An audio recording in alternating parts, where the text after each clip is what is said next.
তো বন্ধুরা, আপনারা কি এই ফুলকপি রেসিপি আগে কোথাও দেখেছেন? হয়তো দেখেছেন, কিন্তু আমার এই রেসিপিটা নিত্য নতুন করে করা।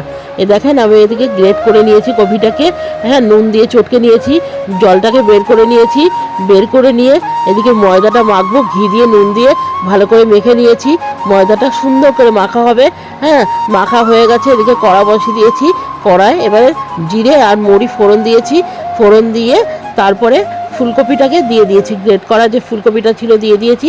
এদিকে হলুদ দিয়ে দিয়েছি। আগে নুনটা দিয়ে ইয়ে করা ছিল বলে নুন আর পরে দেওয়া হয়নি। এবার ধনে পাতা দিয়ে এটাকে নাবিয়ে নিয়েছি। নাবিয়ে নিয়ে এদিকে লেচি মাখা হয়ে গেছিলো ময়দা, এবার লেচি করে নিয়েছি। এবার লেচি করে নিয়ে ওই মুন্ডটার মধ্যে ওই ফুলকপির পুরটা ঢুকিয়ে দিয়ে ভালো করে সুন্দর করে নিতে হবে। এরকম করে করে এবার আস্তে আস্তে করে বেলে নিয়ে লাল লাল করে ঘি দিয়ে আলতু আলতু করে অল্প অল্প ঘি দিয়ে ভেজে নিতে হবে। দেখেন, এরকম ভাজা হবে। এরকম